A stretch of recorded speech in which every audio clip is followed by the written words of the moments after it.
Listen at the close of this program for an important announcement regarding a time change.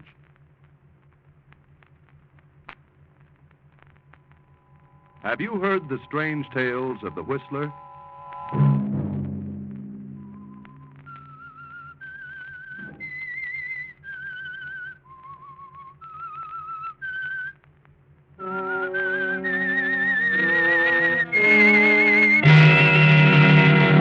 I'm the Whistler. I didn't see the man, I swear I didn't. He just appeared out of nowhere. I didn't see a thing. I only heard that awful thump when the car hit him. It was an accident, I tell you. Friday night, and again, CBS presents The Whistler. I, the Whistler, know many things, for I walk by night. I know many strange tales, many secrets hidden in the hearts of men and women who have stepped into the shadows. And so I tell you tonight the odd story of Blind Alley. Young Henry Cartaris III and his widowed mother live with Henry's paternal grandfather. Grandfather Cartaris is immensely wealthy and lives on a vast estate in the suburbs. Young Henry, after graduation, seemed to follow in the footsteps of his late father. He's a weak sort and quite the playboy of the city, gambling and drinking. So Grandfather, though inclined to be generous, finds it necessary to cut down on Henry's allowance. But, Grandfather, I can't get along now. I can hardly make ends meet. But it's embarrassing. Embarrassing? Huh. For a whole year now, all you've done is gad about all night and drink and gamble. Well, I've paid all the debts I'm going to. Well, what can I do on $100 a week? When I was your age, I got along on $10 a week. But times have changed since you were a boy. Well, just like your father. Physical wreck and in his grave before he was 35. Oh, well, he did everything to excess. He was my son. I know what he did. Started out just like you. But each day he got a little worse. He was smart, too. He knew just when to slow down. I know how to handle myself. And got nothing around you but a bunch of leeches. Oh, you're just soured on everything and everybody. Some of your friends you've had around here would sicken anybody with horse sense. And you refuse to give me an extra $100 tonight? I won't give you 10 cents. I'd rather die before I'm 40 than be like you. You keep on the way you are, and you'll get your wish. Can I have $50? If you say another word, I'll stop your allowance completely. Do you hear? What is it, Henry? What's wrong, darling? Oh, nothing, Mother, nothing at all. Grandfather's on one of his economy rampages. Oh, but, darling, your grandfather is right. You're only harming yourself. Well, what good is money if you can't use it? Depends on how you use it. Oh, he couldn't spend his money in the next 50 years if he tried. No, but you certainly could. Well, what are you going to do with it? Leave it to you, providing you get some sense in your head. If you don't, I'll leave it to a home for indigent cats. What you need is a good solid jolt in the solar plexus, and that's just what you're heading for. Please, Henry, run along. I can't stand any more of this. $20. I can't even take a girl to dinner. No, not the kind you know. Please go, All Henry. right, Mother. And if I get lost in the big city, I promise I'll go to the big policeman and tell him who I am. Oh, if he only knew what I went through with his father. Yeah, I know, Mary. Some fellows just have to be beaten over the head with a club before they wake up. Well, I'll do my best, Mary.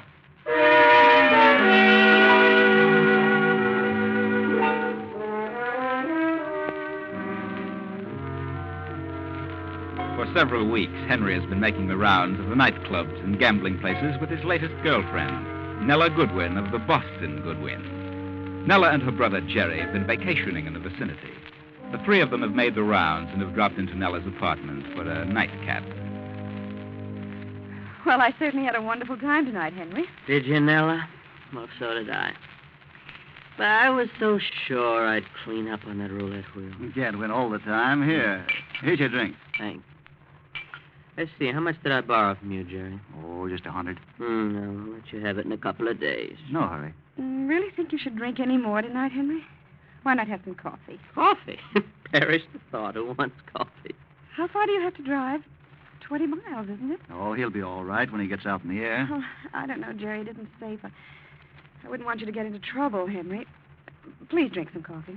Please. Oh, darling, don't worry. I've driven that strip along the coast 100 times. Yes, but you've drunk more than usual tonight. Maybe. I wouldn't be able to sleep a wink. Well, I'll tell you what I'll do. I'll phone you when I get home. Why not stay in town tonight? Nella, why don't you let him alone? He'll be all right. Henry, let Jerry and me drive you home in our car. How about it, Jerry? Whatever you say. No. I'll tell you what. I got a better idea. You two get your things and drive home with me and stay over the weekend. The weekend? Sure, stay as long as you like. It's a regular resort. Lots of things to do. Plenty of fun. You come with me, and if you're afraid of my driving, then you can drive. Fair enough? Okay. Now, how about it, Nella? Well, if Henry insists on driving home tonight, I'd rather see that he gets there. Great. That's wonderful. Go on and get your things, and let's be on our way.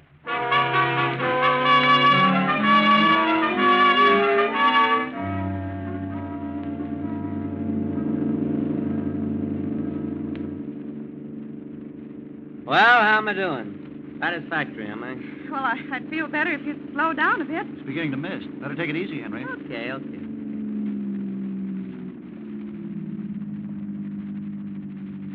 that suit you? Take us about an hour or more, won't it? This snail's paid. Why not let me drive? No, I'm all right. I feel swell. Let Jerry drive. No. Clear sailing from here on. Light me a cigarette, Nella. My case is in my right pocket here. All right. There. Cigarette, Jerry? Yeah, thanks. Henry, look out! What was it? We hit something. Yes. Yes, it was a man. A man? Oh, good Lord. Yes, there he is at the edge of the road. Oh, Henry. I see him. Stay in the car. I'll have a look.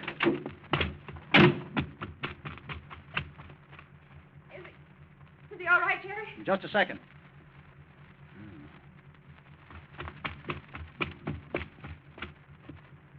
Jerry. Not a sign of a pulse. He's dead? Oh, but I wasn't going fast. I couldn't have hit him very hard. I know, but he's an elderly guy. Oh, Jerry, what do we do? We've got to do something. Yeah, but hey, there's a car coming. Way back there, look. We got to get out of here. They'll smell liquor if they stop, and Henry's driving, and he's tight. What do we do? Look, it's a red light. Police. We've got to get that body off the road. They'll see it and chase us. Get out, Henry. I'll jerk a wire loose on the distributor. You're having trouble, see? Take it easy and don't get excited. I'll carry this guy over behind that big sign. When you find the trouble, the two of you drive on. I'll meet you back at the apartment. I'll get there as soon as I can. Here they come. Don't be nervous, Henry. I feel kind of sick now.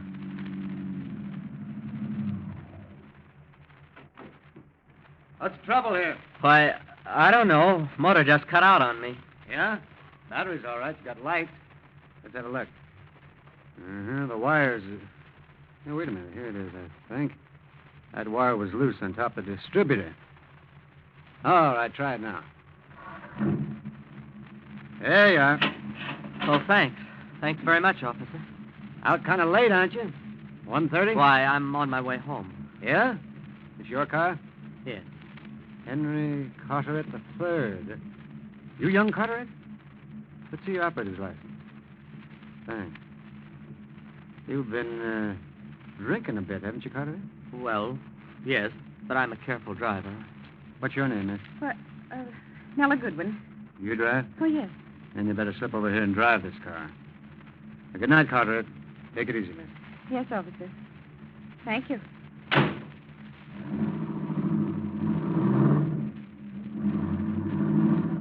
It was young Cartaris. Had a loose wire. Let's get going, Joe.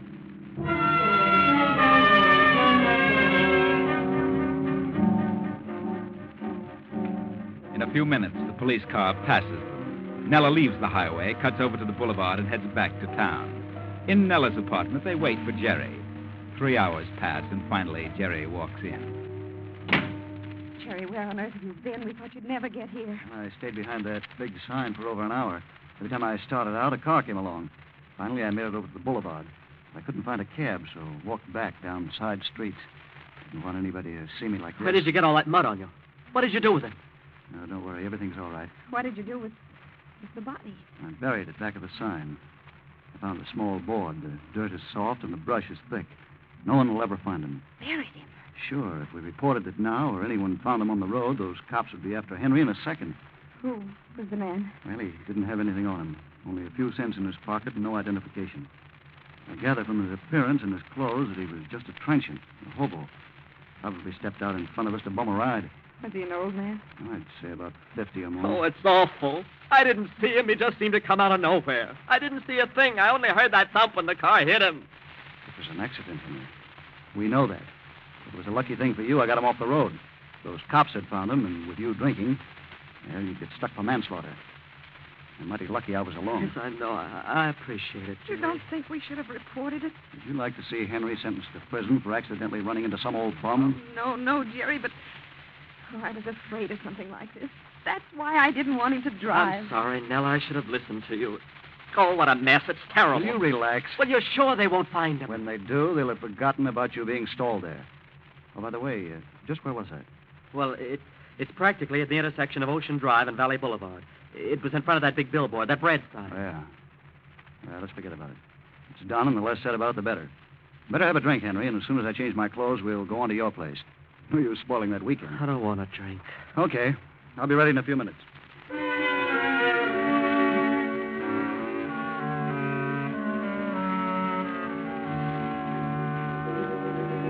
All the rest of the night and morning, Henry is shaken.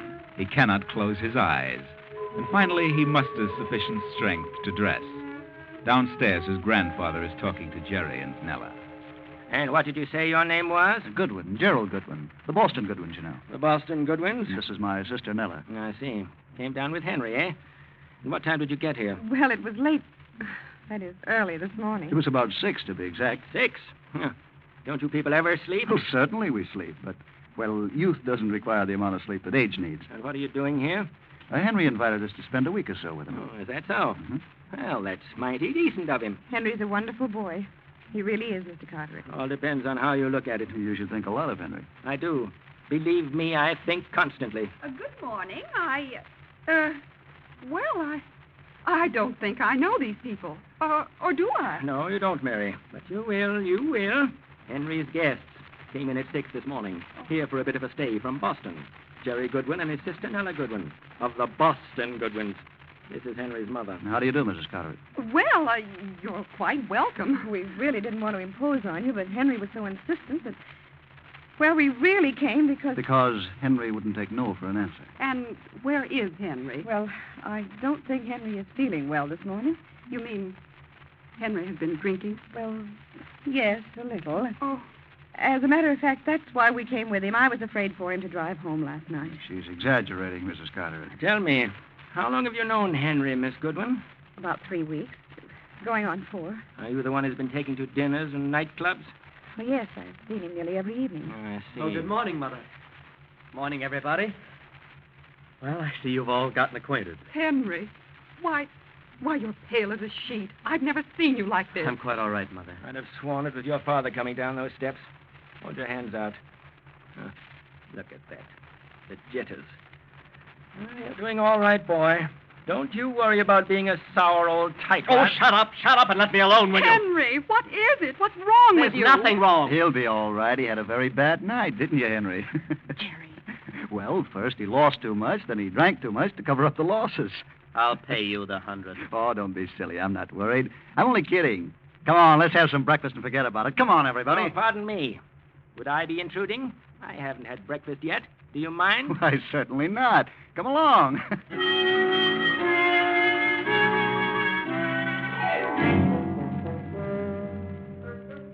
Before the day is over, Grandfather is boiling. He can't stand the impudence of Jerry, but Henry is still unable to control his nerves. He can't get the highway accident off his mind, and Jerry becomes bolder and bolder. Jerry has the upper hand now, and Henry realizes he is completely at the mercy of Nella's brother. But you've got to get hold of yourself, Henry. You've got to. I can't get it off my mind. Oh, calm down and quit prancing about. What good does it do? Besides, you've nothing to worry about. No one knows but the 3 of us. But the police didn't see you there. That's right. Just you and Nella. And obviously, you were driving. What are you talking about, Jerry? You don't have a thing to worry about from me, Henry. Not a thing. I'm perfectly satisfied with things the way they are. Of course, I may ask a little favor of you now and then, but you've nothing to worry about. Favor? What do you mean? Why don't you forget about it now? You'll drive yourself crazy. What do you mean by favors? Forget about it. Just forget I mentioned it. I wouldn't dream of saying anything about what happened last night to your grandfather or your mother. What kind of a rat do you think I am? Well, that'd be terrible. Family name like yours, well, they wouldn't be able to stand such a thing. Oh, no, Henry, you've nothing to worry about. No. Jerry hasn't made himself clear. He's trying to tell you that he wants to help you. Aren't you, Jerry? Well, certainly. What else? Well, what on earth? I get it now. Henry thought that... Oh, for the love of Mike, pull yourself together, Henry. Don't be so ridiculous. Well, I'll run along. Maybe if I take some tablets, I'll be able to sleep. Jerry, you're at it again. Now, please get out of here and leave these poor people alone. Poor people? I like Henry. I'm crazy about him. And I want you to leave him alone. I know what you're planning. Oh, shut up. Who are you to talk? The good ones of Boston. Sure, but what have we got? Nothing. We've been living for years on our name. We winter in Florida and we summer in Maine without a dollar. And here we are again. Only this time it's a little better. This old grandpa is going to kick off and leave millions to Henry. And with what we know, well, we can stay here forever. I won't. You will? I like Henry too much. I love Henry. Huh? Well, I can't see a thing wrong with that. No, not a single thing. In fact, I approve. See you later, Nella.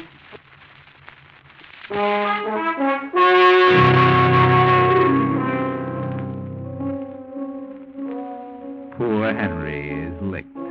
He knows Jerry has him by the nose, but he's helpless. Completely helpless.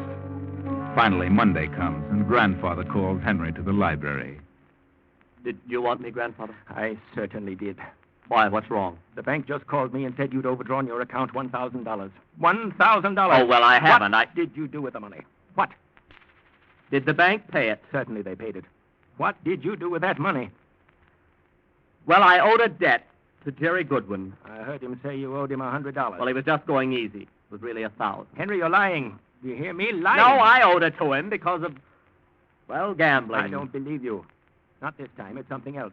I've been suspicious from the moment they walked into this house. There's something going on. That Jerry is too smart, too cocky. There's something afoot, and I want to know what it is. There's nothing. Please believe me. I don't believe you. And you'll tell or get out of this house and stay out. Wait a minute, Mr. Cartaris. Henry will tell you. Nella, you keep out of this. Then I'll tell. If he gave that money to my brother, then I think I know why. Why? Because Jerry knows something that Henry doesn't want told. What? Keep still. Get out of here, Nella. Get out. This is blackmail? What else? Then why do you tell me this? Well, because I love Henry. With all his faults, I'm crazy about him. I know my brother, and I can guess why Henry gave him the money. I owe it to him. I owe him thousands more. Now get out of here, Snella. Henry had to pay him, Mr. Carteret. He had to. Jerry knows too much about Henry. It's blackmail. I'll call the police. No, please. Please don't do that, please. Well, what's going on? What's all the racket? You'll find out. Blackmail. I'll have you in jail. No, I'll tell you. I'll tell you. Jerry saved me from prison. I killed a man accidentally. Ran over him on the ocean road. What? Yes. And I was drinking. We saw a police car coming, and Jerry got the body off the road just in time. He pulled a wire in the motor, and the officers helped me fix it. And Jerry got me out of it. I see. And where did this happen? On Ocean Drive near Valley Boulevard. I buried the body back of the big billboard. The bread sign on Ocean Drive. So you see, everything's all right. I did my best, and no one will discover the body for a long time. There's no identification on it. Good Lord. It was an accident, Mr. Carter. Really it was. Henry didn't see him. I swear he didn't. It was misting. I wanted to report it, but the police were almost there, and Henry was drinking, and, well, it would have meant manslaughter. I've never been so shocked in my life. Your mother must not know of this. I've really done you a favor, Mr. Carter. Leave me alone. All of you. I want to think.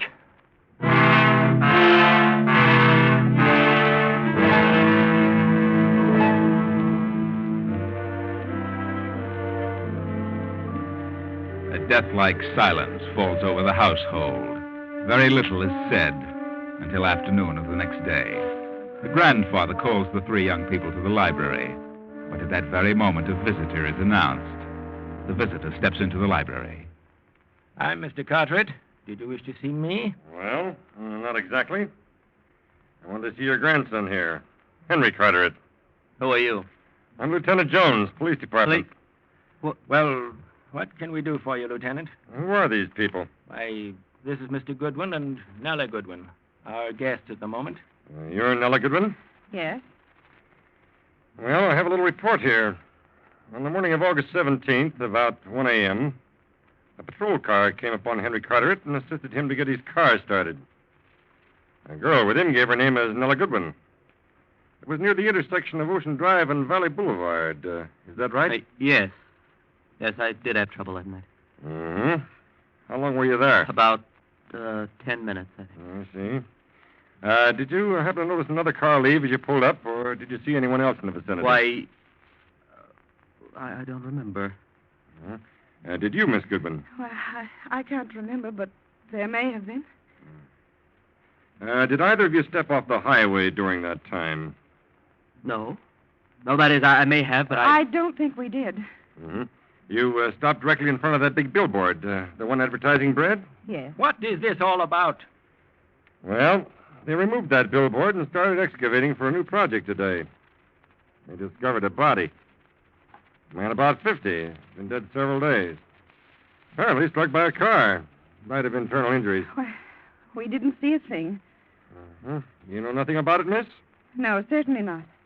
What's your relation to Henry Cartaris? Well, no relation. I see.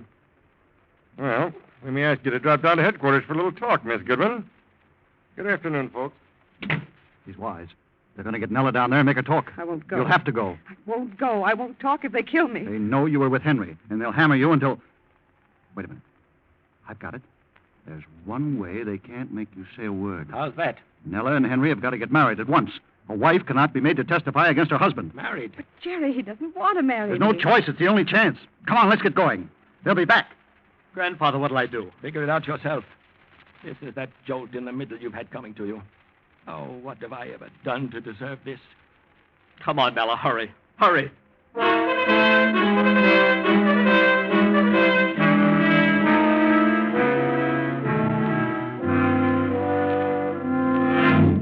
Oh, Henry, darling, married. I can't believe it. Why didn't you tell me? Why? Calm down, Mary. He's married, and that's all there is to it. But I never heard of such a thing. What was the rush? We had to get married, Mrs. Carter. We had to. But don't worry. I love Henry. Married?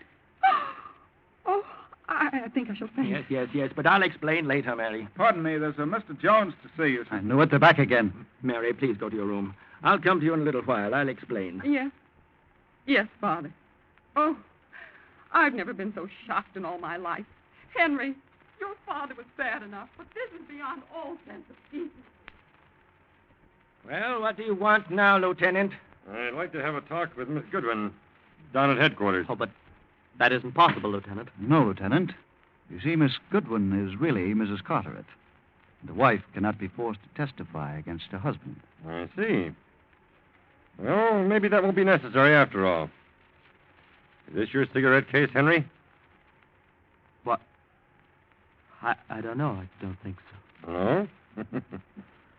Well, this was found a few feet from the grave on the other side of the billboard. It has initials on it, H.C. Of course, we have ways of tracing the owner through the jeweler. Maybe it belonged to the dead man. No, he's been identified as Peter Lund, a transient. And suppose you couldn't find the owner of that case.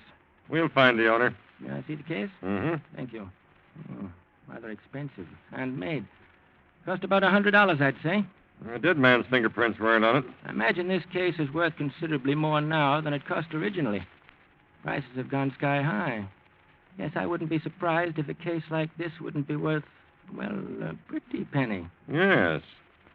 I imagine some people would pay up in the thousands for a case like that. Did you ever hear of bribery, Mr. Cartaris? No, but I have a couple of friends heading the police commission, and I've heard of shake-ups and pounding the pavement.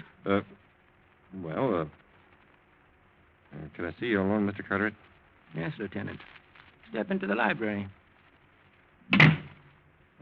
Look, Mr. Cartaris, I know you're a big shot in this county, and, I'm only trying to do my duty. I don't want to cause you any trouble, but then at the same Does time... anyone other than you know about this cigarette case at headquarters? No. Jones, here is $1,500 for that cigarette case. How about it? I don't want to go back to pounding a beat. I guess you've got me. I'm stuck. Poor guy hasn't got a chance. Okay, here's the case. Here's your money. And I'll see about a promotion for you. I'm satisfied if I can just stay where I am. Well, I'll be running along, Mr. Cartaris. Mr. Cartaris, don't do it. Please don't. What? Don't do what? Henry didn't leave the pavement that night. I swear he didn't. Someone planted that cigarette case there. I know who did it, and I know why. Are you crazy? You had the case last, Jerry. Henry did hit the man. It was an accident, but you carried the body behind the sign and buried it. You put the case there purposely. Shut up. Sick and tired of living by your rotten schemes. From hand to mouth on other people for years. Blackmail, extortion, anything you could think of. But I'm through with you. Brother or no brother. You're a fool, Nella. You've just sentenced Henry to the penitentiary. All three of us. Then we'll all three go to prison. I don't care. Please, Nella, please. Henry, you're a weak-kneed jellyfish. If you had any gumption, you'd poke him in the jaw. You know he's a crook. Shut up! And there's something phony about that cigarette case. I don't know what it is, but... Well, if you planted it there, you were stupid. And if you dropped it, you're stupider still. And I don't think you did either. Will you shut up? Wait a minute. Wait, if that cigarette case was there when they tore the sign down, why didn't Lieutenant Jones mention it when he first came here? Well, we didn't find it till the next day. Lieutenant Jones, that cigarette case was never near that sign. My brother gave you that case. You're in with him on this. More blackmail. Good girl, good girl. You're wonderful, marvelous, cooking with gas. She's crazy. Come in, Captain Gibson. Yes, step in here, please. Hey, did you hear this? Did you hear what they said, Captain? I heard, and so did the sergeant. Then take them away. Take both of them away and put them on the first train out of town. Let them keep the money. But put them on the first train. I'll prefer no charges, providing they get out of town and stay out. Grandfather, I don't understand. Jones isn't a police lieutenant, and there's no body buried back of that billboard. I suddenly remembered that whole block belonged to me. I hadn't sold it, so why would they be excavating? No body? I checked with Captain Gibson here, and there was no Lieutenant Jones. There was not even a trace of a grave back of that sign. Well, then what became of the man I hit? I'll explain that in just a minute, son. Just a minute. And what about the girl, Mr. Cartaris? Nella, my granddaughter, she's the first bit of red blood we've had in this family for years. Now put that phony Lieutenant Jones and Jerry in the cooler for 24 hours. Then put them on trains going in different directions. If they come back in less than 10 years, they're crazy. Yes, sir. I'll show them how to monkey with the president of the police commission.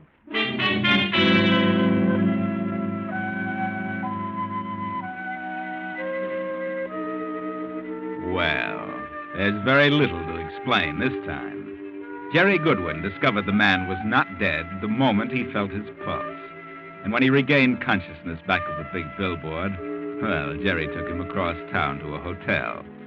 Later, he arranged with him to pose as a detective and frighten Henry and Nella into marriage. And the supposed victim and Jerry would carry on a lucrative blackmail scheme from then on. But they never dreamed that the grandfather owned the lot where the corpse was supposed to have been buried. And that was where they slipped. But grandfather is proud of his spunky granddaughter-in-law, and Henry will be a good boy from now on.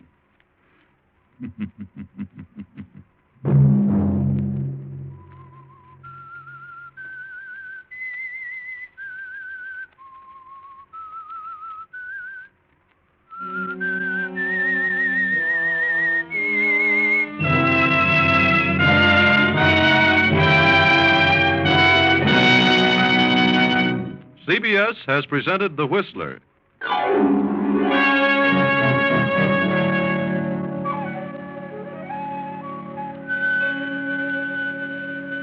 Original music for this production was composed by Wilbur Hatch and conducted by Ivan Ditmars. The Whistler is written and directed by J. Donald Wilson and originates from Columbia Square in Hollywood.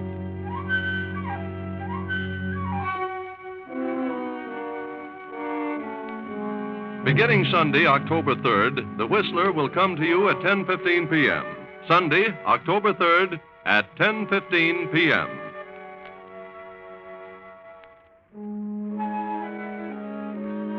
This is CBS, the Columbia Broadcasting System.